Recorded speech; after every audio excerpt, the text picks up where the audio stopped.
नमस्कार दोस्तों, शिक्षक शिक्षा और शिक्षण से रिलेटेड इस चैनल में आपका हार्दिक स्वागत है। जी हाँ दोस्तों, फिर हम आपके बीच उपस्थित हैं विज्ञान के कुछ महत्वपूर्ण प्रश्नों को लेकर जो सक्षमता परीक्षा के दृष्टिकोण से बेहद महत्वपूर्ण होने वाले हैं। आप इस प्रश्नों के स्तर को देख समझ जाएंगे कि सक्षमता परीक्षा में इस तरीके के प्रश्नों को पूछे जाने की प्रबल संभावना है। तो आइए इसकी शुरुआत करते हैं। इससे पहले कि आप हमारे चैनल पे नए हो, चैनल को लाइक और सब्सक्राइब कर लीजिए। ये प्रश्न कक्षा 6 से 8 के हो सकते हैं। तो शुरुआत करते हैं। पहला क्वेश्चन है, मनुष्य के शरीर में भार की दृष्टि से जल पाया जाता है लगभग ए में 60%, बी में 65%, सी में 70% और डी में 75%। तो इसका राइट आंसर जो होगा 70%।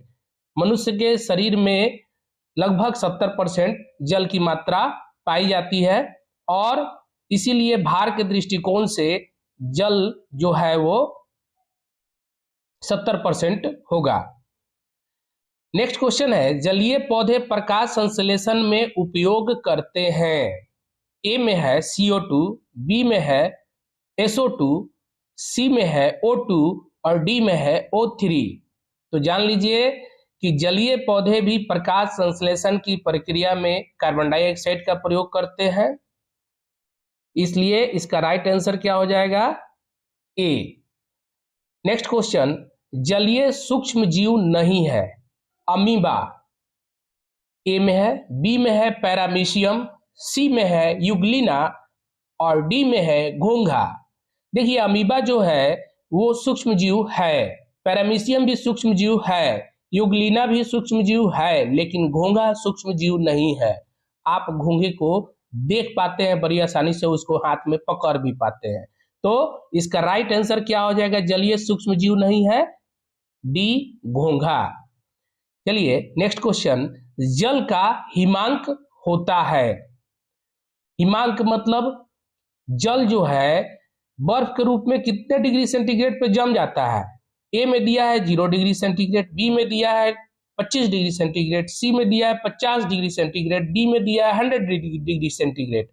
तो आप जान लीजिए कि जल जो है उसका हिमांक जो है 0 डिग्री सेंटीग्रेड होता है। हिमांक कहने का तात्पर्य समझ लीजिए कि जल का बर्फ में जमना, तो 0 डिग्री सेंटीग्रेड पे ही ना बर्फ जमता है जी, आप तो जानते ही हैं। तो इसका राइट आंसर क्या हो जाएगा? ए। नेक्स्ट क्वेश्चन है, जल का क्वथनांक होता है। ए में है 0 डिग्री सेंटीग्रेड, बी में है 25 डिग्री सेंटीग्रेड, सी में है 50 डिग्री सेंटीग्रेड और डी में 100 डिग्री सेंटीग्रेड।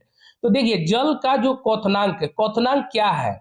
जब आप जल को गर्म करते हैं तो गर्म करने के बाद वाष्प के रूप में वो उड़ना शुरू हो जाता है और जितने पे वाष्प बनना शुरू हो जाता है उसी को हम लोग क्या कहते हैं? क्वथनांक कहते हैं।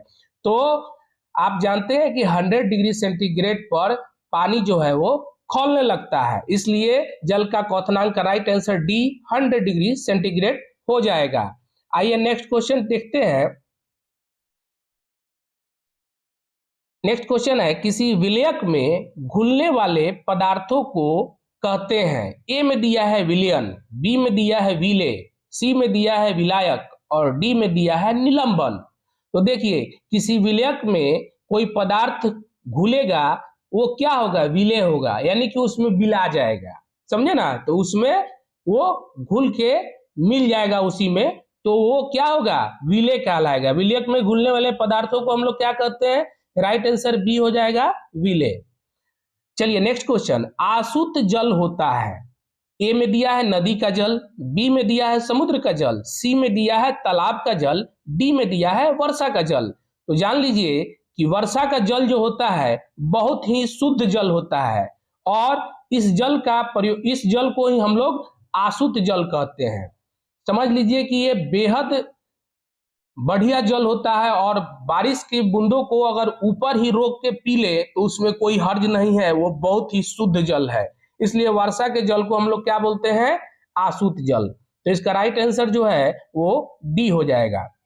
नेक्स्ट क्वेश्चन, हमें घेंघा रोग से सुरक्षा प्रदान करता है। ए में क्लोरीन, बी में ब्रोमीन, सी में आयोडीन और डी में सल्फर। देखिए घेंघा जो रोग होता है उस रोग से बचने के लिए हम लोगों को आयोडीन का सेवन करना चाहिए। और ये हम लोग बच्चों को ये बताते हैं कि नमक का उपयोग किया कीजिए। तो इसका राइट आंसर क्या हो जाएगा? घेंघा रोग से सुरक्षा प्रदान क्या करता है? Sodium, NaCl। नेक्स्ट क्वेश्चन, जल का घनत्व अधिकतम होता है कितने डिग्री सेंटीग्रेड पे? ए में दिया है 0 डिग्री सेंटीग्रेड पे, बी में 2 डिग्री सेंटीग्रेड पे, सी में 4 डिग्री सेंटीग्रेड पे, डी में 8 डिग्री सेंटीग्रेड पर। तो जल का अधिकतम घनत्व जो है 4 डिग्री सेंटीग्रेड पे होता है, इसको याद रखेंगे। नींबू के शरबत में विलेय पदार्थ है। ए में दिया है नींबू शक्कर, बी में दिया है शक्कर, सी में दिया है पानी, डी में दिया है नींबू। अब देखिए इस प्रश्न में एक बात आपको समझना होगा, नींबू के शरबत कहा गया है प्रश्न में। अब इसमें नींबू के साथ साथ आप चीनी भी अपने से मत जोड़ दीजिएगा। नींबू का शरबत कहा गया है मतलब नींबू का शरबत है, नींबू पानी का शरबत है। और पानी में नींबू का रस डालिएगा तो क्या होगा? पानी के साथ वो घुल जाएगा, मिल जाएगा। तो यहाँ पर विलेय कौन होगा? नींबू ही होगा। तो इसका राइट आंसर क्या हो जाएगा? डी ऑप्शन, नींबू।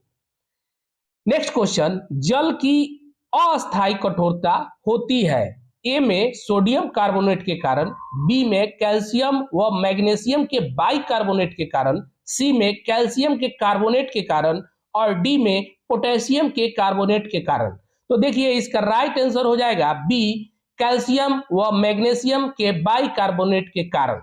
तो इसको आप जान गए, जल की अस्थायी कठोरता को हम लोग गर्म कर कुछ हद तक दूर कर लेते हैं।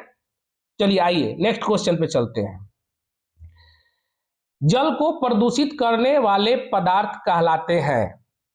ए में है प्रदूषक, बी में है प्रचूषक और सी में है चूषक और डी में है चूरन।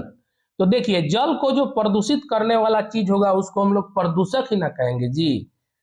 प्रदूषक ऐसे चीज जो किसी चीज को खराब करने लगते हैं, उसको गंदा करते हैं, तो वो प्रदूषक के सेंस में वो चीजें यूज होती हैं।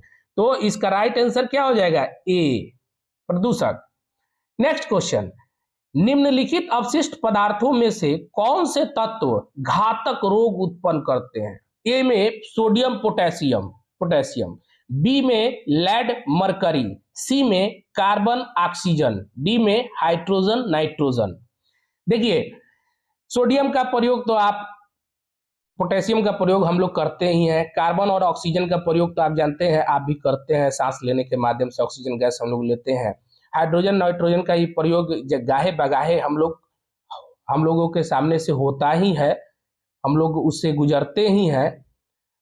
लेकिन बी नंबर जो है लेड और मरकरी जो है वो काफी घातक रोग उत्पन्न कर सकता है, इसलिए लेड और मरकरी से हम लोगों को बच के रहना चाहिए। ठीक है, तो इसका राइट आंसर क्या हो गया? Lead mercury. आशुद्ध जल का उपयोग किया जाता है। ए में दिया है पीने के पानी में, बी में दिया है बिजली पैदा करने में, सी में दिया है प्रयोगशाला में और डी में दिया है कागज कारखाना में।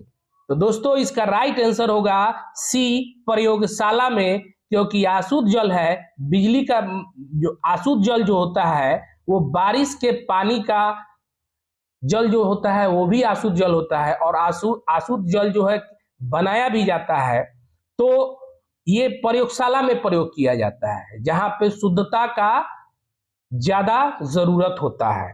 तो ये राइट आंसर क्या हो जाएगा? सी। अब नेक्स्ट क्वेश्चन, चलिए, हमारा शरीर पसीने के रूप में पानी निकालता है।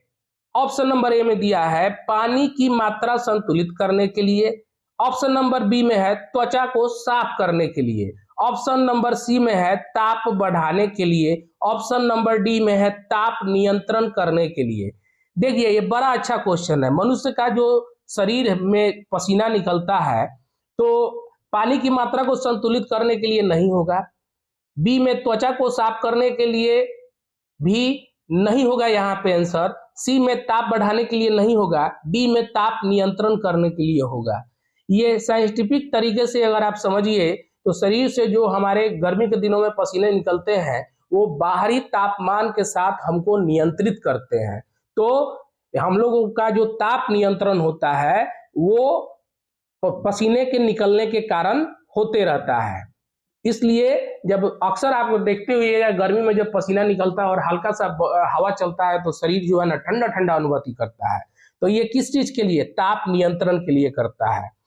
ये नहीं समझ लीजिएगा कि त्वचा को साफ करने के लिए हम पानी यूज करेंगे, पानी की मात्रा को संतुलित करने के लिए करेंगे, नहीं। इसका राइट आंसर क्या होगा? डी, ताप नियंत्रण करने के लिए करेंगे। नेक्स्ट क्वेश्चन है, बिजली छिपकली, छिपकली जैसे कुछ जंतुओं को पानी नहीं पीना पड़ता है क्योंकि ए में है पानी उसके लिए हानिकारक है, बी में है उन्हें प्यास नहीं लगती है, सी में है उन्हें पानी की आवश्यकता नहीं होती है, और डी में है उन्हें भोजन में पर्याप्त पानी मिल जाता है। तो देखिए इसका राइट आंसर हो जाएगा उन्हें भोजन में ही पर्याप्त पानी मिल जाता है। कुछ जीव ऐसे भी होते हैं जो भोजन के माध्यम से ही उनके शरीर में पानी की आवश्यकता कम होती है, तो वो भोजन जो खाते हैं उसी से उनका पानी का गुजारा हो जाता है, उनको पानी की आवश्यकता नहीं होती है, तो उनको पानी नहीं पीना पड़ता है। तो इसका राइट आंसर क्या हो जाएगा? डी।